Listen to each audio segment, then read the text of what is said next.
ಪಂಚಲಿಂಗೇಶ್ವರ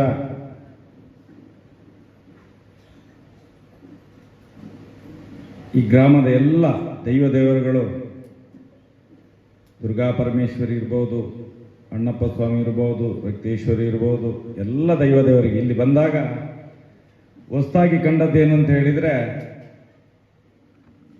ನನ್ನ ಗುರುಗಳ ಆಶೀರ್ವಾದದಲ್ಲೇ ಈ ಒಂದು ಮುಂದಿನ ಕಾರ್ಯಕ್ರಮ ನಡೀತದೆ. ಇಲ್ಲಿ ಯಕ್ಷಗಾನ ಪಾವಂಜ ಮೇಳದ ಒಂದು ಬಯಲಾಟ ನಡೀತದೆ. ಈ ಹೋರಾಟ ಇಲ್ಲಿಗೆ ನನಗೆ ಬಹಳ ಸಾರ್ಥಕತೆಯನ್ನು ತಂದುಕೊಟ್ಟಿತ್ತು ಅಂತ ನನಗೆ ಅನಿಸ್ತಿದೆ ಇವತ್ತಿನಲ್ಲಿ. ಯಾಕಂತ ಹೇಳಿದ್ರೆ, ಏನು ಯೋಗೀಶ ಅನ್ನುವಂಥ ಒಬ್ಬ ಪೊಲೀಸ್ ಅಧಿಕಾರಿ ಇಡೀ ಪ್ರಕರಣವನ್ನು ನಾಶ ಮಾಡಿದಂಥ ಒಬ್ಬ ಪಾಪಿ ಪೊಲೀಸ್ ಅಧಿಕಾರಿ ಅವನು. ಆ ತನಿಖಾಧಿಕಾರಿಯ ಒಂದು ಮನೆತನದ ದೈವಸ್ಥಾನದಲ್ಲೇ ಇವತ್ತೊಂದು ಪ್ರಾರ್ಥನೆ ಮಾಡಲಿಕ್ಕೆ ಅವಕಾಶ ಸಿಕ್ಕಿತ್ತು ನನಗೆ. ಇದು ದೊಡ್ಡ ಪುಣ್ಯದ ಕೆಲಸ. ಮುಂದಿನ ದಿನಗಳಲ್ಲಿ ಅತ್ಯಾಚಾರಿಗಳನ್ನು ರಕ್ಷಣೆ ಮಾಡಿದಂತಹ ಪಾಪಿ ರಸ್ತೆಗೆ ಬಂದೇ ಬರ್ತಾನೆ ಅನ್ನುವಂಥ ಒಂದು ವಿಶ್ವಾಸ ಈ ಪಂಚಲಿಂಗೇಶ್ವರ ದೇವರ ಮಹಾಕಾಳನ ಸಾನ್ನಿಧ್ಯದಲ್ಲೇ ನನಗೆ ಹೇಳಲಿಕ್ಕೆ ತುಂಬಾ ಸಂತೋಷ ಆಗ್ತಿದೆ. ಯಾಕಂತ ಹೇಳಿದ್ರೆ, ನಾವು ತುಂಬ ಕಡೆಗಳಲ್ಲಿ ಹೋರಾಟ ಮಾಡುವಾಗ ಬೀದಿ ಹೋರಾಟ ಅಂತ ಹೇಳಿ ಈ ಕಾಮಂದನ ಕಡೆಯವರು ಹೇಳ್ತಾರೆ. ಬೀದಿ ಹೋರಾಟದಿಂದ ಇವತ್ತು ಎಲ್ಲಿ ತನಕ ನಾವು ಮುಟ್ಟಿದ್ದೇವೆ ಅಂತ ಹೇಳಿದ್ರೆ, ಇಡೀ ದೇಶದ ವ್ಯವಸ್ಥೆಯನ್ನೇ ಪ್ರಶ್ನೆ ಮಾಡುವಂತಹ ಒಂದು ಸಮಾಜವನ್ನು ಹುಟ್ಟಾಕಿದ್ದೇವೆ ನಾವು. ಸನಾತನ ಹಿಂದೂ ಧರ್ಮದ ಅವನತಿ ಆಗ್ತಾ ಇರುವಂತಹ ಕಾಲದಲ್ಲಿ ಸತ್ಯದ, ಧರ್ಮದ, ನ್ಯಾಯದ ವಿರುದ್ಧ ನಮ್ಮವರೇ ಎದ್ದು ನಮ್ಮ ಮನೆಯ ಮಕ್ಕಳನ್ನು ಅತ್ಯಾಚಾರ ಮಾಡಿ ಬಿಸಾಡಿದಂತ ಒಂದು ಪ್ರಕರಣದಿಂದ ಇವತ್ತು ಇಡೀ ಧರ್ಮವನ್ನು ಸ್ಥಾಪನೆ,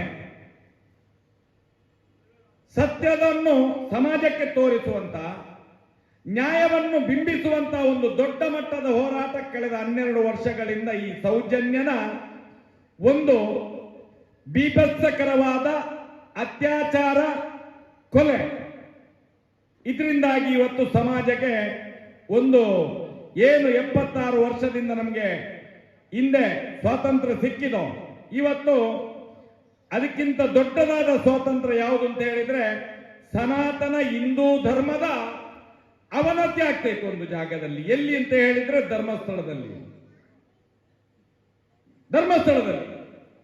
ಧರ್ಮಸ್ಥಳದಲ್ಲಿ ಏನಾಗ್ತಿತ್ತು ಅಂತ ಕೇಳಿದ್ರೆ, ಇವತ್ತು ಇಡೀ ರಾಜ್ಯ, ದೇಶದ, ವಿಶ್ವದ ಜನಗಳಿಗೆ ಎಲ್ಲ ಮಾಹಿತಿಗಳಿದ್ದಾವೆ. ಯಾಕೆ ಇದನ್ನು ಹೇಳ್ತೇನೆ ಅಂತ ಹೇಳಿದ್ರೆ, ಧರ್ಮಸ್ಥಳ ಅನ್ನುವಂಥದ್ದು ಸನಾತನ ಹಿಂದೂ ಧರ್ಮದ ಪ್ರತೀಕವಾದಂತಹ ಒಂದು ಸ್ಥಳ. ಅಲ್ಲಿ ಧರ್ಮ ಮತ್ತು ಸತ್ಯ ಎರಡು ಒಂದೇ ತರ ವಿಜೃಂಭಣೆ ಮಾಡುವಂತ ಜಾಗ ಅದು. ಒಂದು ಕಡೆಯಲ್ಲಿ ಮಹಾಕಾಳ, ಇನ್ನೊಂದು ಕಡೆಯಲ್ಲಿ ಸತ್ಯ ದೇವತೆ, ಧರ್ಮ ದೇವತೆ, ನ್ಯಾಯ ದೇವತೆ ಅಣ್ಣಪ್ಪ ಸ್ವಾಮಿ. ಎಂತ ವಿಶೇಷವಾದ ಜಾಗ. ಆ ಜಾಗದಲ್ಲಿ ಇವತ್ತು ಆ ದೇವಸ್ಥಾನವನ್ನು ಆಳುವಂತ ಜನಗಳು ಇವತ್ತು ಏನ್ ಮಾಡ್ತಾ ಇದ್ದಾರೆ ಅಂತ ಹೇಳಿದ್ರೆ, ಧರ್ಮಸ್ಥಳದಲ್ಲಿ ಕಳೆದ ಶತಮಾನಗಳಿಂದ ಎಷ್ಟು ಹೆಣ್ಣು ಮಕ್ಕಳ ಅತ್ಯಾಚಾರ, ಕೊಲೆ, ಸುಳಿಗೆ, ವಂಚನೆ, ಇವತ್ತು ಹೇಳ್ತೇವೆ ನಾವು. ಹೆಣ್ಣು, ಹೊಣ್ಣು, ಮಣ್ಣು ಮೂರರಲ್ಲೂ ಪ್ರಾಧಾನ್ಯತೆಯನ್ನು ಪಡೆದಂತಹ ಜನಗಳು ಇವತ್ತು ಇಡೀ ಸಮಾಜವನ್ನು ಹಾಳು ಮಾಡುವುದರ ಮುಖಾಂತರ ನಾವು ನಂಬುವಂತಹ ಶಕ್ತಿ, ಸನಾತನ ಹಿಂದೂಗಳು ನಂಬುವಂತಹ ಶಕ್ತಿ, ಮಂಜುನಾಥನನ್ನು ಅವಹೇಳನೆ ಮಾಡುವಂತಹ ಒಂದು ಕಾಲಘಟ್ಟವನ್ನು ನಾವು ನೋಡ್ತಿದ್ದೇವೆ ಅಂತ ಹೇಳಿದ್ರೆ, ಇದು ಸನಾತನ ಹಿಂದೂ ಧರ್ಮದ ಅವನತಿ. ಸನಾತನ ಹಿಂದೂ ಧರ್ಮದ ಅವನತಿ ಇದು. ಇದನ್ನು ಸಮಾಜಕ್ಕೆ ಎತ್ತಿ ತೋರಿಸಬೇಕು. ಅಲ್ಲಿ ಸತ್ಯವನ್ನು ಸ್ಥಾಪನೆ ಮಾಡಬೇಕು, ಧರ್ಮವನ್ನು ಎತ್ತಿ ಹಿಡಿಯಬೇಕು, ಅಧರ್ಮವನ್ನು ನಾಶ ಮಾಡಬೇಕು. ಇದು ನಮ್ಮ ಜವಾಬ್ದಾರಿ. ಇದು ಯಾವುದೇ ಓಟಿನ ಬೇಟೆಗೋಸ್ಕರ, ಯಾವುದೇ ಕುರ್ಚಿಯ ಆಸೆಗೋಸ್ಕರ, ಯಾರದೋ ಅವಹೇಳನ ಮಾಡಿ ಸಮಾಜವನ್ನು ಹಾಳು ಮಾಡುವಂತಹ ಒಂದು ಹೋರಾಟ ಇದು ಅಲ್ಲ. ಇವತ್ತು ನಾನು ಎಡಮಂಗಲದಲ್ಲಿ ನೋಡ್ತಾ ಇದ್ದೇನೆ. ಇದು ಮಂಗಳಕಾರಕವಾದಂತಹ ಒಂದು ವಾತಾವರಣ. ಇದು ಇಷ್ಟು ಸಣ್ಣ ಊರಿನಲ್ಲಿ ಇಷ್ಟು ಜನ ನೀವು ಸೇರಿದ್ರಿ ಅಂತ ಹೇಳಿದ್ರೆ ಇವತ್ತು ಇಡೀ ಕರ್ನಾಟಕ ರಾಜ್ಯ ಅಲ್ಲ, ಇಡೀ ದೇಶದಲ್ಲೂ ಕೂಡ ಇದೇ ರೀತಿಯ ವಾತಾವರಣ ಸೃಷ್ಟಿಯಾಗ್ತಾ ಇದೆ. ಉದಾಹರಣೆಗೆ ನಾವು ಮೊನ್ನೆ ಡೆಲ್ಲಿಗೆ ಹೋಗಿದ್ದೆವು. ಎಷ್ಟೊಂದು ಸಂತೋಷದ ವಿಚಾರ ಅಂತ ಹೇಳಿದ್ರೆ, ಜಗತ್ತೇ ಕಳೆದ ಸಲ ನೋಡಿತ್ತು ರೈತರ ಹೋರಾಟಗಾರರು ಮಾಡಿದಂತ ಹೋರಾಟ ಎಷ್ಟು ಕ್ರಾಂತಿಕಾರಿಯಾಗಿತ್ತು ಅಂತ ಹೇಳಿದ್ರೆ, ಇವತ್ತು ಡೆಲ್ಲಿಯ ಒಳಗಡೆ ಈ ಸಲ ಕೂಡ ಅದೇ ಹೋರಾಟ ನಡೀತಾ ಇದೆ. ಡೆಲ್ಲಿಯ ಒಳಗಡೆ ಸಾಧಾರಣ ಡೆಲ್ಲಿ ಬಿಟ್ಟು ಒಂದು 300 ಕಿಲೋಮೀಟರ್ ದೂರದಲ್ಲಿ ಬ್ಯಾರಿಕೇಡ್ ಹಾಕಿದ್ದಾರೆ. ಒಂದು ಇರುವೆ ಕೂಡ ಡೆಲ್ಲಿಯ ಒಳಗೆ ಹೋಗ್ಲಿಕ್ಕೆ ಸಾಧ್ಯ ಇಲ್ಲ. ಅಂತ ಒಂದು ಸಂದಿಗ್ಧ ಪರಿಸ್ಥಿತಿಯಲ್ಲಿ ಇದೇ ಸೌಜನ್ಯಳ ಪರ ಹೋರಾಟ ಡೆಲ್ಲಿಗೆ ಹೋಯಿತು. ಏನು ಕಡ್ಲೆ ತಿಂದು ಕೈ ತೊಳಿತೇವೆ ಅಂತ ಹೇಳಿ ನಾವು ತುಳಿನಲ್ಲಿ ಒಂದು ಗಾದೆ ಮಾತು ಹೇಳ್ತೇವೆ. ಅದೇ ರೀತಿಯಲ್ಲಿ ನಾವು ಅಂತ ಜಾಗದಲ್ಲಿ 144 ಸೆಕ್ಷನ್ ಆಗಿರುವಾಗ ಕೂಡ ಪ್ರತಿಭಟನೆಯನ್ನು ಮಾಡಿ ಎಲ್ಲೆಲ್ಲಿಗೆ ಈ ಮಗುವಿನ ಅತ್ಯಾಚಾರ, ಗ್ಯಾಂಗ್ ರೇಪ್ ಯಾರ್ಯಾರಿಗೆ ಮುಟ್ಟಬೇಕು ಎಲ್ಲರಿಗೂ ಮುಟ್ಟಿಸಿ ಬಂದಿದ್ದೇವೆ ನಾವು. ಹಾಗಾದ್ರೆ ಎಂತ ಶಕ್ತಿ ಇದು, ಎಂತ ಶಕ್ತಿ? ನಾವು ಇವತ್ತು ಹೇಳುವಂತದ್ದು,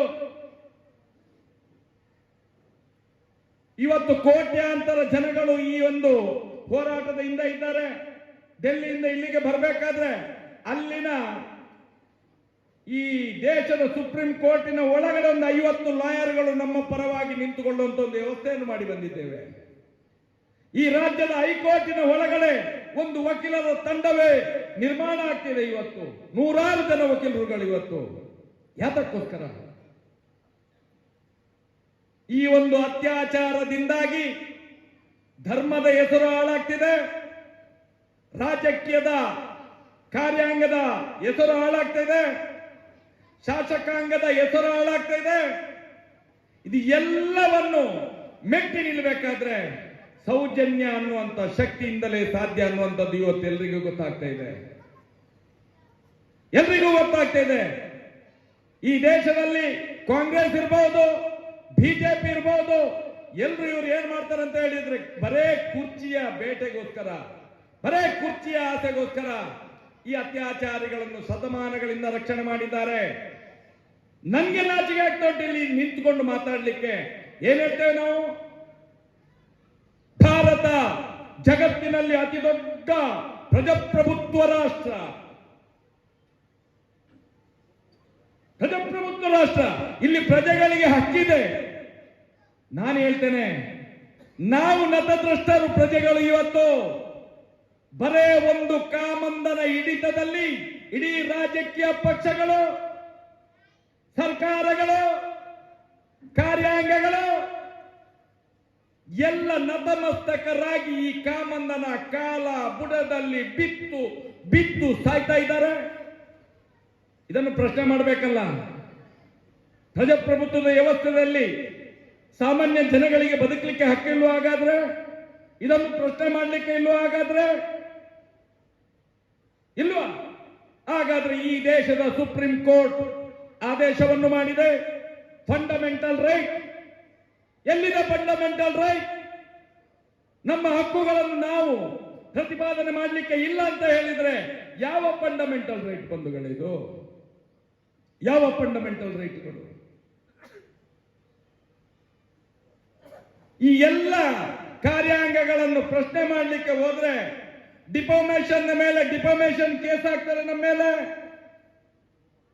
ಸುಳ್ಳು ಆಪಾದನೆಗಳನ್ನು ಮಾಡ್ತಾರೆ, ಸುಳ್ಳು ಕೇಸುಗಳನ್ನು ಜಡಿತಾರೆ, ಕಂಟೆಂಪ್ಟ್ ಕೇಸುಗಳನ್ನು ನಮ್ಮನ್ನು ಜೈಲಿನ ಒಳಗೆ ತಳ್ಳಿಕ್ಕೆ ಪ್ರಯತ್ನವನ್ನು ಮಾಡ್ತಾರೆ. ಹಾಗಾದ್ರೆ ಯಾರು ಅತ್ಯಾಚಾರಿಗಳು ಇದ್ದಾರೋ, ಪಾಪಿಗಳು, ಆ ಅತ್ಯಾಚಾರಿಗಳನ್ನು ರಕ್ಷಣೆ ಮಾಡುವಂತ ಕಾಮಂದರುಗಳು ಯಾರು ಇದ್ದಾರೋ ಅವ್ರ ಮೇಲೆ ಕಂಪ್ಲೇಂಟ್ ಮಾಡಿದ್ರೆ ಒಂದೇ ಒಂದು ಕೇಸು ದಾಖಲಾಗುವುದಿಲ್ಲ, ಅವ್ರ ಮೇಲೆ FIR ದಾಖಲಾಗುವುದಿಲ್ಲ. ನಾವು ಕೇಳುವಂತದ್ದು ನಮ್ಮ ಗುರುವಾಯೂನ್ಕೆರೆ ಸೋಮನಾಥ ನಾಯಕರು ಸಾಧಾರಣ 1300 1600 ಪೇಜಿನ ದಾಖಲೆ, ಸರ್ಕಾರಿ ದಾಖಲೆಗಳನ್ನಿಟ್ಟಿದ್ದಾರೆ. ಆದ್ರೂ ಕೂಡ ಈ ಕಾಮುಕರ ವಿರುದ್ಧ ಒಂದೇ ಒಂದು ಕೇಸು ದಾಖಲಾಗಲಿಲ್ಲ. ಇಷ್ಟರ ತನಕ ಆಗ್ಲಿಲ್ಲ. ಯಾಕಾಗ್ಲಿಲ್ಲ?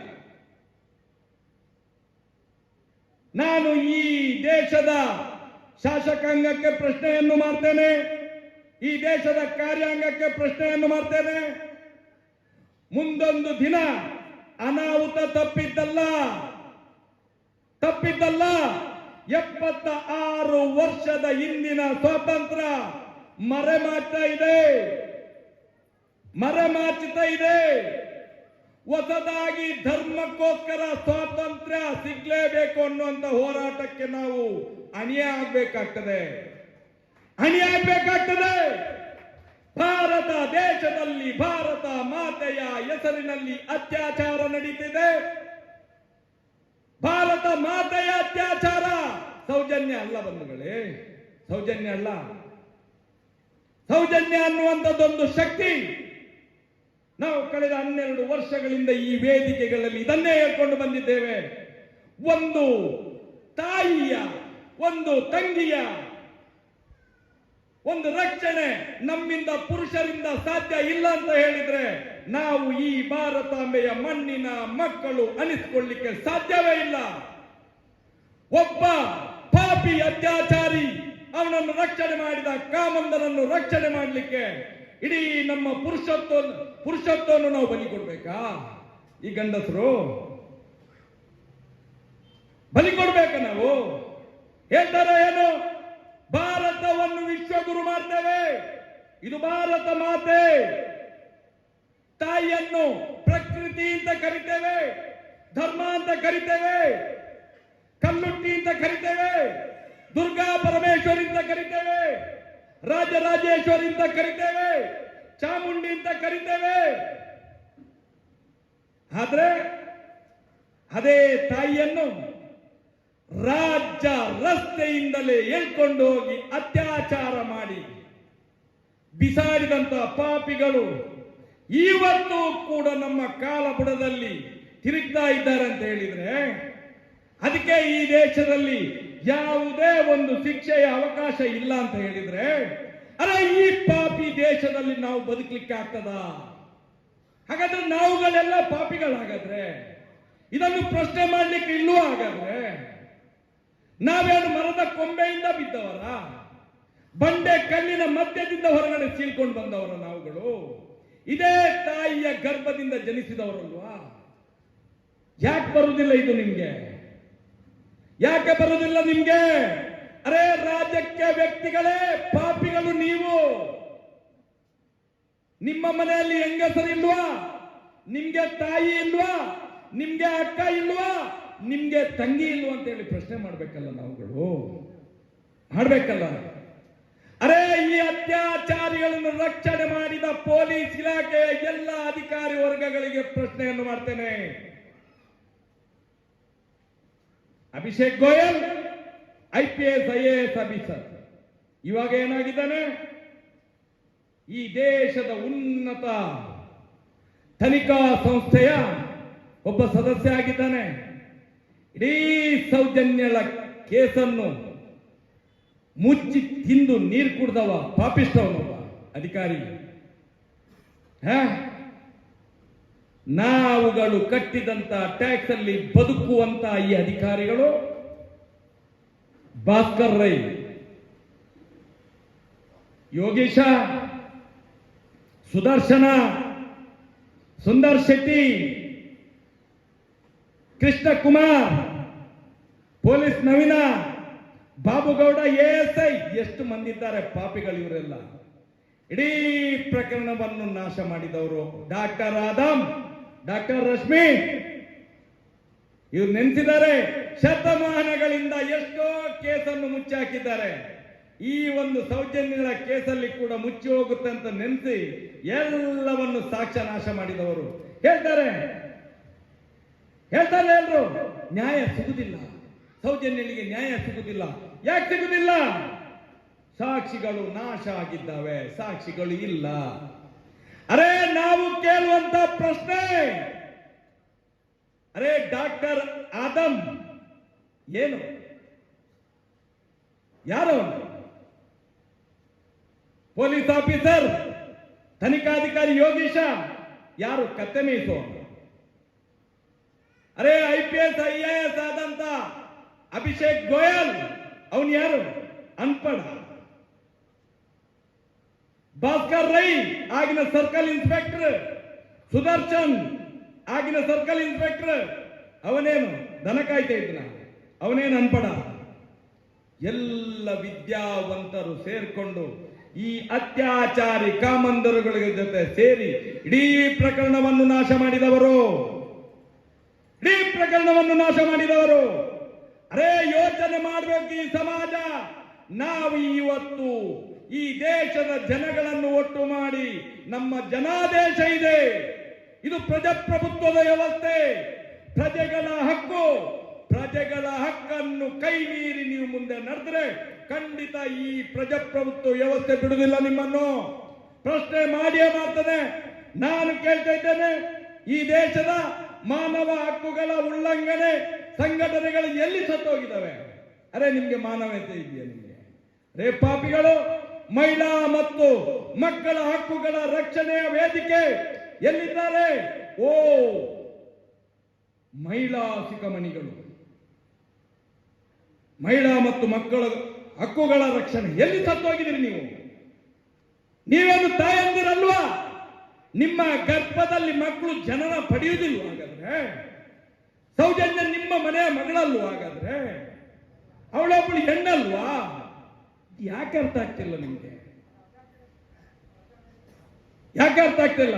ಅರೆ ಧರ್ಮಸ್ಥಳದಲ್ಲಿ ಆದಂತ ಅತ್ಯಾಚಾರ ಕೊಲೆ ಪ್ರಕರಣಗಳು ಒಂದ ಎರಡ? ನಿನ್ನೊಬ್ರು ಫೋನ್ ಮಾಡ್ತಾರೆ ನನಗೆ, ಅಣ್ಣ 36 ವರ್ಷದ ಹಿಂದೆ ಏನು ಧರ್ಮಸ್ಥಳದ ಗೋಮಠ ಬೆಟ್ಟದಲ್ಲಿ ಕಲ್ಲಿನ ಕೆಲಸ ಮಾಡುವ ಒಬ್ಬ ಅಲ್ಲಿಯ ರೈತರಿಗೆ ಮ್ಯಾನೇಜರ್ಗೆ ಕೇಳ್ತಾನೆ, ಆ ಮೆಟ್ಲು ಕಟ್ಟುವಾಗ ಒಂದೊಂದು ಕಲ್ಲು ಉಳಿತದಂತೆ, ಆ ಕಲ್ಲಲ್ಲಿ ನಾನೊಂದು ರುಬ್ಬುವ ಕಲ್ಲು ಮಾಡ್ತೇನೆ ಅಂತ ಕೇಳಿದಾಗ ಆ ರೈತರು ವೆಂಕಟರಮಣ ಭಟ್ರು ಅಂತ ಹೇಳಿ ಅವ್ರು ಹೇಳ್ತಾರೆ, ಮಾಡ್ಕೋಪ್ಪ, ಒಂದು ತುಂಡು ಕಲ್ಲಲ್ಲಿ ಏನಾಗ್ತದೆ? ಅವನು ಏನ್ ಮಾಡ್ತಾ ಇದ್ದ? ಮಧ್ಯಾಹ್ನ ಊಟದ ಹೊತ್ತಿಗೆ ಆಗುವಾಗ ಒಂದು ಅರ್ಧ ಗಂಟೆ 1 ಗಂಟೆ ರೆಸ್ಟ್ ಇರುವಾಗ ಅದನ್ನು ಸ್ವಲ್ಪ ಸ್ವಲ್ಪ ಕುಟ್ಟಿ ಕಲ್ಲು ರೆಡಿ ಮಾಡ್ತಾ ಇದ್ದ. ಸಾಯಂಕಾಲ ಕೆಲಸ ಬಿಟ್ಟ ಮೇಲೆ ಕಲ್ಲು ರೆಡಿ ಮಾಡ್ತಾ ಇದ್ದ. ವಾರದ ಸಂಬಳ ಆಗುವಾಗ ಆ ವಾರದಲ್ಲಿ ಯಾರೋ ಕಂಪ್ಲೇಂಟ್ ಮಾಡ್ತಾರೆ, ವೆಂಕಟರಮಣ ಭಟ್ರು ಕಲ್ಲಿನ ವ್ಯವಹಾರ ಮಾಡ್ತಾ ಇದ್ದಾರೆ, ಅಲ್ಲಿ ರುಬ್ಬುವ ಕಲ್ಲು ರೆಡಿ ಮಾಡಿ ಮಾಡ್ತಾ ಇದ್ದಾರೆ. ಅಲ್ಲಿ ಏನಾಗ್ತದೆ ಅಂತ ಹೇಳಿದ್ರೆ, ವಾರದ ಸಂಬಳ ಕೊಡುವ ದಿವಸ ಅಣ್ಣ ತಮ್ಮ ಎಲ್ಲ ಸೇರ್ಕೊಂಡು ಹೋಗ್ತಾರೆ, ಕೆಲಸಗಾರರಿಗೆ ಸಂಬಳ ಕೊಡ್ತಾರೆ. ಕೊಟ್ಟು ಅವರು ಹೊರಗಡೆ ಹೋಗ್ತಾ ಇದ್ದಂಗೆನೆ ಇಬ್ಬರು ಅಣ್ಣ ತಮ್ಮಂದಿರು ಈ ರೀತಿ ನೆಲದಲ್ಲಿ ಹಾಕಿ ತೊಳೆದು ಆ ಭಟ್ರನ್ನು ಜಾಗದಲ್ಲೇ ಸಾಯಿಸಿದ್ದಾರೆ. ವೆಂಕಟರಮಣ ಭಟ್ರು ಅವರ ಭಾವ ಕೂಡ ಈಗ ಅದೇ ಧರ್ಮಸ್ಥಳದಲ್ಲಿ ಈಗಲೂ ಕೂಡ ಜಾಂಡ ಊರಿ ಕೆಲಸ ಮಾಡ್ತಾ ಇದ್ದಾರೆ. ಯಾಕಂತ ಹೇಳಿದ್ರೆ ಅವ್ರಿಗೆಲ್ಲ ವಿಷಯಗಳು ಗೊತ್ತಿದೆ. ಇಂಥ 100 ಕೇಸುಗಳು ಇವತ್ತು ಬರ್ತಾ ಇದ್ದಾರೆ. ನಮಗೆ 100 ಕೇಸುಗಳು. ಬೆಳಿಗ್ಗೆ ಹೊತ್ತಿಗೆ ಆ ಕೆಲಸ ಮಾಡುವವರೆಲ್ಲ ಬರ್ತಾರೆ. ಬರುವಾಗ ಭಟ್ರು ಸತ್ತಿದ್ದಾರೆ, ಅವರಿಗೆ ಹೆಣಕ್ಕೆ ಹೋಗ್ಬೇಕು ಅಂದ್ರೆ ಎಲ್ಲ ಕೆಲಸಕ್ಕೆ ಬರದೆ ನಿಂತಿದ್ದಾರೆ. ಅಷ್ಟೊತ್ತಿಗೆ ಒಂದು ಒಳ್ಳೆ ಸಂದೇಶ ಬರ್ತದೆ, ರಾತ್ರಿ 12 ಗಂಟೆಗೆ ಭಟ್ರನ್ನು ಮುಗಿಸಿ ಆಗಿದೆ, ಒತ್ತಿಸಿ ಎಲ್ಲ ಆಗಿದೆ ಅಂತ. ಹೇಗೆ ಸತ್ತಿದ್ದಾರೆ, ಯಾರು ತುಳಿದಿದ್ದಾರೆ, ಯಾರು ಅಣ್ತಮ್ಮ, ಯಾವುದು ಲೆಕ್ಕಕ್ಕೆ ಇಲ್ಲ. ಅವರಿಗೆ ಎಂಟಿತ್ತು, ಸ್ವಲ್ಪ ಸಮಯ ಅವರ ಹತ್ರ ಇವ್ರ ಹತ್ರ ಹೇಳ್ಕೊಂತಿದ್ರು. ಮಕ್ಕಳು 2 ಹೆಣ್ಣು ಮಕ್ಕಳು ಬರೇ ಸಣ್ಣದು ಅವಾಗ ಇದ್ದದ್ದಂತೆ. ಹಾಗಾದ್ರೆ ಆ ಮಕ್ಕಳ ಗತಿ ಏನು? ಎಷ್ಟು ಮನೆ ಹಾಳು ಮಾಡ್ತೀವಿ ಪಾಪಿಗರಿ ನೀವು? ಇದನ್ನು ಕೇಳಬೇಕಲ್ಲ. ಇವತ್ತು ಅದೆಲ್ಲ ಆ ಬ್ರಾಹ್ಮಣ ಶಾಪ, ಈ ಮಗುವಿನ ಶಾಪ. ಅದಕ್ಕಿಂತ ಹೆಚ್ಚಾಗಿ ಸೌಜನ್ಯಳು 2012ರಲ್ಲಿ ಸತ್ತಾಗ ನಾವು ತೆಗೆದಂತ ದಾಖಲೆ 2002ರಿಂದ 2012 ತನಕ ಮೈಯೆಲ್ಲ ಉರಿಯುತ್ತೆ, ನಮ್ಗೆ ಮೈಯೆಲ್ಲ ಉರಿಯುತ್ತೆ.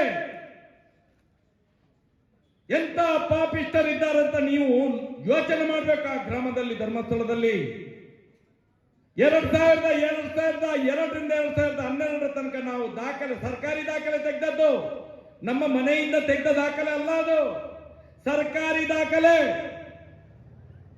ಆ ದಾಖಲೆಯಲ್ಲಿ 464 ಅಸಹಜ ಸಾವು, ಅದರಲ್ಲಿ 96 ಮಹಿಳೆಯರು ಮತ್ತು ಮಕ್ಕಳು ಅಂತ ಇದೆ. ಆ 96 ಮಹಿಳೆಯರು ಮಕ್ಕಳು ಅಂತ ಹೇಳಿ ಹುಡುಕುವಾಗ ಅದರಲ್ಲಿ 49 ಹೆಣ್ಮಕ್ಳು ಮತ್ತು ಮಕ್ಕಳಿದ್ರು, ಎಲ್ಲ ಹೆಣ್ಮಕ್ಳು. 49 ಮಹಿಳೆ ಮತ್ತು ಮಕ್ಕಳಿದ್ದು ಅಡ್ರೆಸ್ಸೇ ಇಲ್ಲ. ಆ ಮಕ್ಕಳು ಎಲ್ಲಿಂದ ಬಂದು ಸತ್ತಿದ್ದಾರೆ, ಆ ತಾಯಿಯಂದಿರು ಎಲ್ಲಿಯವರು? ಎಲ್ಲರೂ 35-40 ವರ್ಷದ ಒಳಗಿನವರು. ಆ 49ರಲ್ಲಿ 18 ಮಂದಿ ಹೆಣ್ಮಕ್ಳು, 18 ಮಂದಿ ಹೆಣ್ಮಕ್ಳು 18 ವರ್ಷದ ಕೆಳಗಿನವರು, ಅಪ್ರಾಪ್ತ ವಯಸ್ಸಿನವರು. ಏನು ಸೌಜನ್ಯಳಾಗಿ 17 ವರ್ಷ, 9 ವರ್ಷದಿದೆ, 6 ವರ್ಷದಿದೆ, 12, 14 ವರ್ಷದ್ದು ಹೆಣ್ಮಕ್ಳು ಇದ್ರು. ಆ ಎಲ್ಲಾ ಬಾಡಿಗಳು ಏನು 10/10/2012ರಂದು ಸೌಜನ್ಯಳ ಅರೆಬೆತ್ತಲೆ ಬಾಡಿ ಸಿಕ್ಕಿತು. ಅರೆಬೆತ್ತಲೆ ಬಾಡಿ ಸಿಕ್ಕಿತು. ಎಲ್ಲ 18 ಹುಡುಗಿಯರಿದ್ದು ಬಾಡಿ ಅದೇ ರೀತಿ ಸಿಕ್ಕಿದ್ದು, ಒಳ ಉಡುಪುಗಳಿಲ್ಲದೆ. ಹಾಗಾದ್ರೆ ಅಂತ ಸೈಲೆಂಟ್ ಕಿಲ್ಲರ್ ಮೋಹನ್ ಧರ್ಮಸ್ಥಳದಲ್ಲಿ ಯಾರಪ್ಪ ಕಾಮಂದ? ಕೇಳ್ಬೇಕಲ್ಲ ನಾವು, ಕೇಳ್ಬೇಕಲ್ಲ. ಆ ಧರ್ಮದ್ರೋಹಿ ಯಾರು? ಆ ಕಾಮುಕ ಯಾರು? ಆ ಪಾಪಿಷ್ಟ ಯಾರು? ಆ ಅತ್ಯಾಚಾರಿ ಯಾರು? ಕೇಳ್ಬೇಕಲ್ಲ ನಾವು. ಅದು ಬರೇ 10 ವರ್ಷದ ದಾಖಲೆಯಲ್ಲಿ 18 ವರ್ಷದ ಕೆಳಗಿನ 18 ಹೆಣ್ಣು ಮಕ್ಕಳು. ಏನು ಸೌಜನ್ಯಳ ಬಾಡಿ ಸಿಕ್ಕಿತ ಅದೇ ತರ ಅರೆಬೆತ್ತಲೆಯಾಗಿ. ಏನು ಸೌಜನ್ಯಳ ಮರ್ಮಾಂಗದೊಳಗೆ ಮಣ್ಣು ತುಂಬಿಸಿದ್ದಾರೋ ಅದೇ ರೀತಿ ಸಿಕ್ಕಿದ ಬಾಡಿಗಳು. ಏನು ಧರ್ಮಸ್ಥಳ, ಧರ್ಮಸ್ಥಳ, ಧರ್ಮಸ್ಥಳ, ಯಾವ ಸ್ಥಳ ಅದು? ಯಾಕೆ ತನಿಖೆ ಮಾಡಲಿಲ್ಲ ಇಷ್ಟ ತನಕ? ಅಲ್ಲಿದ್ದ ಪೊಲೀಸ್ ಅಪ್ಪನವರು ಯಾರು ತನಿಖೆ ಆಗ್ಬೇಕಲ್ಲ? ಯಾಕೆ ಇದನ್ನು ಪ್ರಶ್ನೆ ಮಾಡುವುದಿಲ್ಲ? ಯಾಕೆ ಇದನ್ನು ಪ್ರಶ್ನೆ ಮಾಡುವುದಿಲ್ಲ? ಇವತ್ತು ನಾವು ಅದನ್ನು ಪ್ರಶ್ನೆ ಮಾಡ್ತಾ ಇದ್ದೇವೆ. ಆ 18 ಅಪ್ರಾಪ್ತ ವಯಸ್ಸಿನ ಹೆಣ್ಣು ಮಕ್ಕಳು ಯಾರು? ಯಾರ ಮಕ್ಕಳು? ಹೇಗೆ ಅರೆಬೆತ್ತಲೆಯಾಗಿ ಸಿಕ್ಕಿದ್ರು? ಎಲ್ಲಿ ಎಲ್ಲಿ? ಪಾಕಿಸ್ತಾನದಲ್ಲೆಲ್ಲ, ತಾಲಿಬಾನಿನಲ್ಲಿ ಅಲ್ಲ, ಎಲ್ಲೋ ಬಿಹಾರದಲ್ಲಿ ಅಲ್ಲ, ಇಡೀ ಧರ್ಮ ಸ್ಥಾಪನೆಯನ್ನು ಮಾಡಿದಂತಹ ಧರ್ಮಸ್ಥಳದಲ್ಲಿ ಬೇಕಾ? ಸನಾತನ ಹಿಂದೂ ಧರ್ಮಕ್ಕೆ ಇದಕ್ಕಿಂತ ಅವಮಾನ ಬೇಕಾ? ಇದನ್ನು ಸಹಿಸಿಕೊಂಡು ಕೂತ್ಕೊಂಡ್ರೆ ಜನಗಳು ಏನ್ ಹೇಳ್ತಾರೆ? ದೇವರಿಲ್ಲ, ಅಲ್ಲಿ ಇಷ್ಟು ಆದ್ರೂ ಏನೂ ಆಗ್ಲಿಲ್ಲ ಅಂತ ದೇವರಿಲ್ಲ. ದೇವರು ಕೂಡ ನಮ್ಮನ್ನು ಪರೀಕ್ಷೆ ಮಾಡ್ತಾ ಇದ್ದಾರೆ. ಅರೇ, ಎಂತೆಂತ ಪಾಪಿಷ್ಟರನ್ನು ಮಾತನಾಡುವ ಮಂಜುನಾಥ ಅಂತ ನಾವು ಸಂಬೋಧನೆ ಮಾಡಿ ದೇವರು ಅಂತ ಹೇಳಲಿಕ್ಕೆ ಶುರು ಮಾಡಿದ್ದೇವ. ನಮ್ಮ ಪೊಲೀಸ್ ಅಪ್ಪನವರು ಕೂಡ ನಾನು ಬಾಕಿ ಕತೆ ಹೇಳುವಾಗ ಅದನ್ನು ವಿಡಿಯೋ ಮಾಡುವುದಿಲ್ಲ. ಅವರು ಇದನ್ನೆಲ್ಲ ಹೇಳುವಾಗ ತಕ್ಷಣ ವಿಡಿಯೋ ಮಾಡ್ತಾರೆ. ಇದು ನೋವು ನಮ್ಗೆ, ಇದು ನೋವು ನಮ್ದು. ಯಾಕೆ ಪೊಲೀಸ್ನವರಿಗೆ ನಮ್ಮ ಹತ್ರ ದಾಖಲೆ ಇದೆ ಸ್ವಾಮಿ. ಪೊಲೀಸ್ನವರಿಗೆ ಸರ್ಕಾರದ ಸಂಬಳ ಬೇರೆ, ಈ ಅತ್ಯಾಚಾರಿಗಳ ಸಂಬಳ ಬೇರೆ. ತಿಂಗಳಿಗೆ ಅತ್ಯಾಚಾರಿಗಳ ಸಂಬಳ ಬೇರೆ, ಸರ್ಕಾರದ ಸಂಬಳ ಬೇರೆ. ಯಾಕೆ? ಇಂಥ ಅತ್ಯಾಚಾರಿಗಳನ್ನು ರಕ್ಷಣೆ ಮಾಡಲಿಕ್ಕೆ, ಇಂಥ ಅತ್ಯಾಚಾರಿಗಳನ್ನು ರಕ್ಷಣೆ ಮಾಡಲಿಕ್ಕೆ. ನಿಮ್ಗೆ ತಿಳಿದಿರಬಹುದು, ನಮ್ಮ ಅಣ್ಣ ಈಗ ಹೇಳಿದ್ರು, ಬಜರಂಗದಳ ವಿಶ್ವ ಹಿಂದೂ ಪರಿಷತ್ ಅಂತ ಹೇಳಿದ್ರು. ಆ ಧರ್ಮಸ್ಥಳದಲ್ಲಿ ಒಂದು ಸಲ ಯಾವುದೋ ಒಂದು ಪೊಲೀಸ್ ಗಾಡಿ ಬಂದಿತ್ತು, ಹೊರಗಿನ ರಾಜ್ಯದ್ದು, ಆಂಟಿಕ್ ಫೋರ್ಸ್ ಅಂತ ಹೇಳಿ, ಅವ್ರದ್ದು ಏನೋ ರೆಪ್ಯೂಟೆಡ್ ಆಂಟಿಕ್ ಫೋರ್ಸ್ ಅಂತ ಹೇಳಿ, CRP ಅವರು. ಅಲ್ಲಿ ಯಾರೋ ಅಲ್ಲೇ ಹುಡುಗರು ಕ್ರಿಕೆಟ್ ಆಡ್ತಾ ಇದ್ದವರು, ಬಾಲ್ ಆ ಬಸ್ಸಿನ ಹತ್ರ ಬರ್ತದೆ. ಬಸ್ಸಿನ ಹತ್ರ ಬಂದ ತಕ್ಷಣ ಬಾಲ್ ಬಸ್ಸಿನ ಒಳಗಡೆ ಹೋಗ್ತದೆ. ಇವರು ಬಸ್ಸಿನ ಒಳಗಡೆ ಬಾಲ್ ತೆಗಿಲಿಕ್ಕೆ ಹೋಗ್ತಾರೆ ಅಲ್ಲೇ ಹುಡುಗರು. ಅಷ್ಟೇ ಆಗಿದ್ದು ಫೈರಿಂಗ್ ಆಗಿಬಿಡ್ತದೆ. ಒಬ್ಬ ದಲಿತ ಯುವಕ ಅಲ್ಲಿ ಟಾಯ್ಲೆಟ್ ಒಳಗಡೆ ಕೂತಿದ್ದ, ಅಲ್ಲಿಗೆ ಗುಂಡು ಬಿಡ್ತದೆ, ಅಲ್ಲೇ ಸತ್ತು ಹೋಗ್ತಾನೆ. ಇನ್ನೊಬ್ಬ ಈಗ ಆ ಪಂಗನಾಮ ಅಂತ ಒಬ್ಬ ಇದ್ದಾನಲ್ಲ ಧರ್ಮಸ್ಥಳದಲ್ಲಿ, ಭಾಸ್ಕರ್ ಅಂತ ಹೇಳಿ, ಅವನ ತಮ್ಮ ಉದಯ ಅಂತ ಹೇಳಿ ಅವನ ಕಾಲಿಗೆ ಬೀಳ್ತದೆ. ವಿಷಯ ಏನು ಯಾರಿಗೂ ಗೊತ್ತಿಲ್ಲ. ಇಷ್ಟ ಆದೊಂದು ಅರ್ಧ ಮುಕ್ಕಾಲು ಗಂಟೆಯಲ್ಲಿ ಆ ಬಸ್ನ ಒಳಗಡೆಯಿಂದ ಆ ಧರ್ಮಸ್ಥಳ ಸ್ಟೇಷನ್ನ ಪೊಲೀಸ್ನವರೇ ಒಂದು 15-20 kg ಒಂದು ತಾಮ್ರದ ದೊಡ್ಡ ಒಂದು ತುಂಡನ್ನು ತಗೊಂಡು ಹೋಗ್ತಾರೆ ಆ ಗಾಡಿಯಿಂದ. ಏನದು ಅಂತ ಕೇಳಿದ್ರೆ ಆಂಟಿಕ್ಸ್, RPM ಆ ಬಸ್ಸಿನ ಒಳಗಡೆ ಇದ್ದದ್ದು. ಅದನ್ನು ಕೊಂಡೋಗಿ ಅದೇ ಪೊಲೀಸ್ ಸ್ಟೇಷನ್ ಹಿಂದ್ಗಡೆ 200 ಲೀಟರ್ ನೀರಿಡುವಂತ ಡ್ರಮ್ಮಿನ ಒಳಗಡೆ ಇರ್ತಾರೆ. ಡ್ರಮ್ಮಿನ ಒಳಗಡೆ ಇಟ್ಟು ಅದನ್ನು ರಕ್ಷಣೆ ಮಾಡ್ತಾರೆ. ನೋಡುವಾಗ ಏನು ವ್ಯಾಪಾರಕ್ಕೆ ತಂದಂತ, ಹೊರ ರಾಜ್ಯದಿಂದ ತಂದಂತ ಆಂಟಿಕ್ಸ್ ಅದು. ಅದು ಹೇಗೆ ಅಲ್ಲಿಗೆ ಬಂತು? ವ್ಯಾಪಾರಸ್ಥರು ಯಾರು? ಒಬ್ಬ ನತದೃಷ್ಟ ದಲಿತ ಸತ್ತೋದ, ಇನ್ನೊಬ್ಬ ಬಜರಂಗದಳದ ಅವನ ಕಾಲು ಕಳ್ಕೊಟ್ಟ. ವ್ಯಾಪಾರ ಏನು? Dharmasthala antiques business. ಅದೇ ಆಂಟಿಕ್ಸ್ ಅನ್ನು ಕೊಂಡೋಗಿ ನೇತ್ರಾವತಿಯಲ್ಲಿ ಒಂದು 3-4 ಆಳು ನೀರು ಇರುವಂತ ಜಾಗದಲ್ಲಿ ಅದನ್ನು ಒದಗಿಸಿರ್ತಾರೆ ಇದೇ ಪೊಲೀಸ್ನವರು. ಮತ್ತೆ ಅದು ಎಲ್ಲಿ ಹೋಗಿ ಅಂತ ಗೊತ್ತಿಲ್ಲ. ಈಗ ಯಾರು ಮಾಡಿದ್ದಿದೆಲ್ಲ? ನಾನು ಹೇಳುವಂಥದ್ದು, ಪೊಲೀಸ್ ಯಾರಿಗೆ, ಕಾರ್ಯಾಂಗ ಯಾರಿಗೆ? ನಮ್ಮಂತ ಪಾಪದವರಿಗೆ. ಸತ್ಯ ಮಾತಾಡಿದ್ರೆ ನಮ್ಮ ಬಾಯನ್ನು ಮುಚ್ಚಿಸ್ಲಿಕ್ಕ, ನಮ್ಮನ್ನೂ ಕೂಡ ಕೊಲೆ ಮಾಡಲಿಕ್ಕೆ ಪ್ಲಾನ್ ನಡೀತಿದೆ. ನಾನು ಹೇಳುವಂತದ್ದು, ಈ ರಾಜ್ಯದ ಇಂಟೆಲಿಜೆನ್ಸ್ ಅಲ್ಲಿ ಮಾಹಿತಿ ಇದೆ. ಮಹೇಶ್ ಶೆಟ್ಟಿ ಮತ್ತು ಮಟ್ಟಣ್ಣ ಅವರ ಇಡೀ ಫ್ಯಾಮಿಲಿಯನ್ನು ಮುಗಿಸ್ಲಿಕ್ಕೆ, ವಿಷ ಹಾಕಿ ಮುಗಿಸ್ಲಿಕ್ಕೆ ಪ್ಲಾನ್ ನಡೀತಿದೆ ಅಂತ ಹೇಳಿ ಸೆಂಟ್ರಲ್ ಇಂಟೆಲಿಜೆನ್ಸ್ ಮಾಹಿತಿ ಕೂಡ ಇದೆ. ಹಾಗಾದ್ರೆ ನಮ್ಮನ್ನು ಯಾರು ರಕ್ಷಣೆ ಮಾಡಬೇಕು? ಇದೇ ಪಂಚಲಿಂಗೇಶ್ವರ, ಇದೇ ದುರ್ಗಾ ಪರಮೇಶ್ವರಿ, ಅದೇ ಮಂಜುನಾಥ, ಅದೇ ಅಣ್ಣಪ್ಪಯ್ಯ, ನಾವು ನಂಬಿದ ಶಕ್ತಿಗಳು. ಅದಕ್ಕೋಸ್ಕರ ಹೇಳ್ತಾ ಇದ್ದೇನೆ, ಧರ್ಮ ಯಾವತ್ತು, ಸತ್ಯ ಯಾವತ್ತು ದೇವರಾಗಿರ್ತಾರೆ. ನಾವೆಲ್ಲರೂ ಸೇರಿ ಇದರ ರಕ್ಷಣೆಯನ್ನು ಮಾಡುವ, ಇದು ನಮ್ಮ ಉದ್ದೇಶ. ನಮ್ಗೆ ಯಾವುದೇ ಕಾಮಂದಾರನವರ ಮೇಲೆ ನಮ್ಗೇನು ನೋವಿಲ್ಲ. ಯಾರು ಅತ್ಯಾಚಾರ ಮಾಡಿದ್ರಿ ಇನ್ನೂ ಅವಕಾಶ ಇದೆ, ಬನ್ನಿ. ನಾನು ಈ ಗ್ರಾಮದ ಎಲ್ಲಾ ಸಾನ್ನಿಧ್ಯಗಳಿಗೆ ಪ್ರಾರ್ಥನೆಯನ್ನು ಮಾಡ್ತೇನೆ, ಪ್ರಮಾಣವನ್ನು ಮಾಡ್ತೇನೆ. ನಾವು ಕಳೆದ 12 ವರ್ಷಗಳಿಂದ ಯಾರ್ಯಾರು ಅತ್ಯಾಚಾರಿಗಳು ಅಂತ ಮನೆಯವರು ನಾವು ಇವತ್ತಿನ ತನಕ ಹೇಳ್ಕೊಂಡು ಬಂದಿದ್ದೇವೋ ಅವರೇ ಅತ್ಯಾಚಾರಿಗಳು. ಇದು ಈ ಪಂಚಲಿಂಗೇಶ್ವರ ಮಹಾದೇವನ ಆಣೆ. ಇದನ್ನೆಲ್ಲ ಮುಚ್ಚಿಸಿದವರು ಆಗಿನ ಪೊಲೀಸ್ನವರು, ಆಗಿನ ತನಿಖಾಧಿಕಾರಿಗಳು, ಆಗಿನ SP, ಆಗಿನ ಸರ್ಕಲ್, ಆಗಿನ ಡಾಕ್ಟರ್ಸ್ಗಳು ಹೇಳ್ತೇವೆ ನಾವು, ಬನ್ನಿ ನಮ್ಮ ಎದುರುಗಡೆ ಬನ್ನಿ, ನೀವೆಲ್ಲ ದೈವ ದೇವರನ್ನು ನಂಬುವವರಲ್ಲ, ಬನ್ನಿ.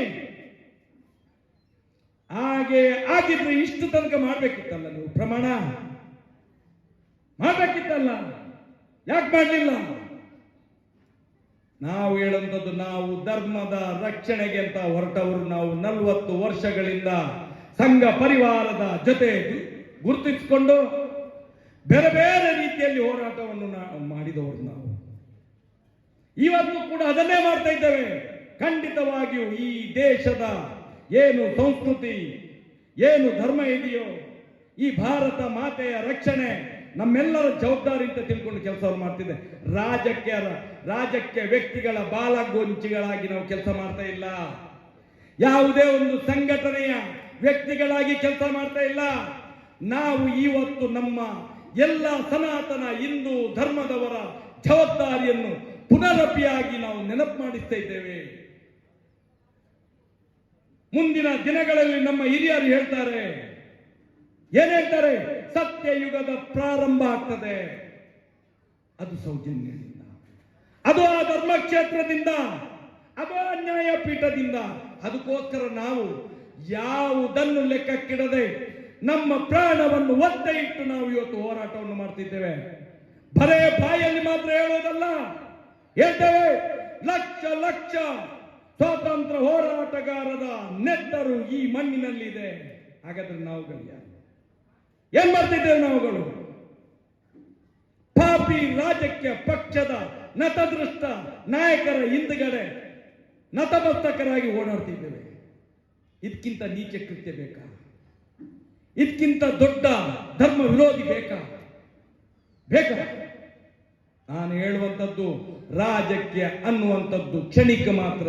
ಧರ್ಮ ನಿರಂತರ. ಇದನ್ನು ರಕ್ಷಣೆ ಮಾಡುವ ಧರ್ಮದ ರಕ್ಷಣೆ ಈ ಭಾರತ ದೇಶದ ಅಖಂಡ ಭಾರತದ ಸಂಕಲ್ಪ ಕಲ್ಪನೆ ಏನಿದೆ ಅದು ಮಾತ್ರ ಆಗುವಂಥದ್ದು. ಮತ್ತೆ ರಾಜಕೀಯದಿಂದ ಇದು ಆಗುವುದಿಲ್ಲ ಅಂತ ಮಾತನ್ನು ಹೇಳುತ್ತಾ, ಮುಂದಿನ ದಿನಗಳಲ್ಲಿ ಇನ್ನು ಯಾರೂ ಸೌಜನ್ಯ ಆಗಬಾರ್ದು, ಯಾರು ಕೂಡ ಸೌಜನ್ಯ ಆಗಬಾರ್ದು. ಆ ಒಂದು ಮಗುವಿನಿಂದ ಏನು ಶತಮಾನದಿಂದ ಸಾವಿರ ಹೆಣ್ಣು ಮಕ್ಕಳ ಅತ್ಯಾಚಾರ ಕೊಲೆ ಆಗಿದೆಯೋ ಅದಕ್ಕೆ ಎಂಡಾಗಬೇಕು. ಅದನ್ನು ಇದೀಗಲೇ ನಾವು ಮಾಡಿ ಆಗಿದೆ.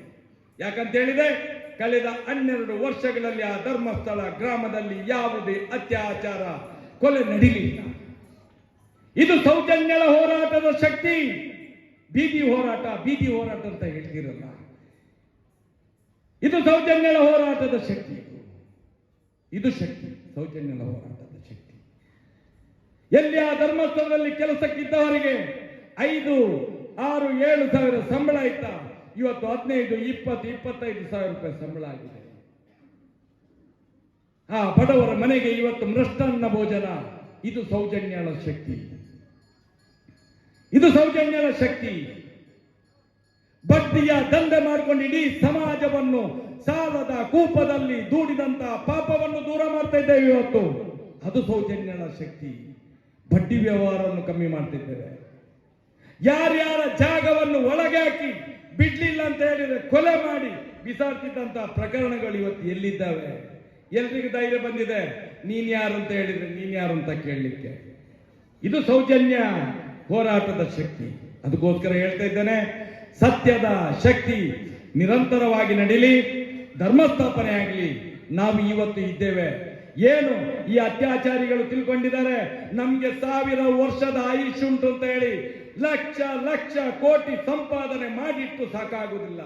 ನಾವು ಹಾಗೆ ಬದುಕುವವರಲ್ಲ. 60-70 ವರ್ಷದ ಏನು ದೇವರು ಕೊಟ್ಟಂತ ಆಯುಷ್ಯ ಇದೆಯಾ, ಅದರಲ್ಲಿ ನಮ್ಮ ಸಮಾಜಕ್ಕೆ ಎಷ್ಟು ಕೊಡಬೇಕಾ ಅಷ್ಟನ್ನು ಕೊಟ್ಟು ಬದುಕುವಂತ ಜನಗಳು ನಾವು. ಅದಕ್ಕೋಸ್ಕರ ಯಾರು ತಿಳ್ಕೊಳ್ಬೇಡಿ, ನಾವು ಯಾವುದೇ ರಾಜಕೀಯ ವ್ಯಕ್ತಿಗಳ ವಿರೋಧಿಗಳಲ್ಲ, ಯಾವುದೇ ಜಾತಿ ಮತ ಪಂಥ ಪಂಗಡ ಯಾವುದಕ್ಕೂ ವಿರೋಧಿಗಳಲ್ಲ. ನಾವು ಸನಾತನ ಹಿಂದೂ ಧರ್ಮದಿಂದ ಬಂದವರು. ನಮ್ಮ ಧರ್ಮದ ರಕ್ಷಣೆ ನಮ್ಮಿಂದಲೇ ಸಾಧ್ಯ, ಅನ್ಯಮತೆಯರಿಂದ ಸಾಧ್ಯ ಇಲ್ಲ. ಅಲ್ಪಸಂಖ್ಯಾತರಿಂದ ಸಾಧ್ಯ ಇಲ್ಲ ಅನ್ನುವಂತ ಮಾತನ್ನು ಹೇಳುತ್ತಾ ಮುಂದಿನ ದಿನಗಳಲ್ಲಿ ಇವತ್ತು ಈ ಹೋರಾಟ ನಿಲ್ತದೆ ಅನ್ನುವಂತ ಒಂದು ಸಂಶಯ ಇತ್ತು. ಇವತ್ತು ಮಾಡ್ಲಿಕ್ಕೆ ಆಗ್ತದೆ ಇಲ್ವಾ ಅಂತ ಹೇಳಿ, ಏನು ಚುನಾವಣೆ ನೀತಿ ಸಂಹಿತೆ ಅಂತೇಳಿ. ನಾಳೆ ಕೂಡ ಒಂದು ಹೋರಾಟ ಇದೆ. ಯಾವ ರೀತಿಯಲ್ಲಿ ಚುನಾವಣೆ ನೀತಿ ಸಂಹಿತೆ ಬಂದಿದೆ ಅಂತ ನಮಗೆ ಗೊತ್ತಿಲ್ಲ. ಆದ್ರೆ ಇದು ರಾಜ್ಯಕ್ಕೆ ಹೋರಾಟ ಅಲ್ಲ. 12 ವರ್ಷದಿಂದ ಇಡೀ ವಿಶ್ವದಲ್ಲಿ ಇಷ್ಟು ದೊಡ್ಡ ಹೋರಾಟ ಯಾವುದೇ ಒಂದು ಹೆಣ್ಣು ಮಗಳ ಇದರಲ್ಲಿ ಅತ್ಯಾಚಾರ ಕೊಲೆ ಪ್ರಕರಣದಲ್ಲಿ ಬರಲಿಲ್ಲ. ಇದು ಯಾಕೆ ಬಂದಿದೆ ಅಂತ ಹೇಳಿದ್ರೆ ಇನ್ನೊಮ್ಮೆ ಮನವರಿಕೆ ಮಾಡ್ತೇನೆ. ಸೌಜನ್ಯಳ ಅತ್ಯಾಚಾರ ಆಗಿದ್ದು ನ್ಯಾಯಪೀಠದಲ್ಲಿ, ಧರ್ಮಪೀಠದಲ್ಲಿ. ಇದು ಸರಿಯಾಗಿ ನಿಮ್ಮ ಗಮನಕ್ಕೆ ತಗೊಳ್ಳಲಿ. ಯಾಕೆ ಅಂತ ಹೇಳಿ ನಿಮ್ಮ ದೈವ ದೇವರ ಹತ್ರ ಪ್ರಶ್ನೆ ಮಾಡಿ, ನಿಮ್ಮ ಗ್ರಾಮ ದೇವತೆಗಳ ಹತ್ರ ಪ್ರಶ್ನೆ ಮಾಡಿ, ನಿಮ್ಗೆ ಆಗ ಗೊತ್ತಾಗ್ತದೆ ಯಾಕೆ ಅಂತ ಹೇಳಿ. ಇದು ಮುಂದಿನ ದಿನಗಳಲ್ಲಿ ಎಲ್ಲರ ಕಣ್ಣಿನಲ್ಲಿ ಅದು ಒಂದು ದೇವಿ ಶಕ್ತಿಯಾಗಿ ಬರಲಿಕ್ಕೆ ಇದೆ. ಅದಕ್ಕೋಸ್ಕರ ಎಲ್ಲರಿಗೆ ವಂದಿಸುತ್ತಾ ಅವಕಾಶ ಕೊಟ್ಟದ್ದಕ್ಕೆ ನನ್ನೆರಡು ಮಾತನ್ನು ನಿಲ್ಲಿಸಿದರೆ. ಒಂದೇ ಮಾತರಂ, ಜೈ ಶ್ರೀರಾಮ್. ಬೋಲೋ ಭಾರತ್ ಮಾತಾ ಕಿ, ಬೋಲೋ ಭಾರತ್ ಮಾತಾ ಕಿ, ಬೋಲೋ ಭಾರತ್ ಮಾತಾ ಕಿ. ಒಂದೇ ಒಂದೇ ಒಂದೇ.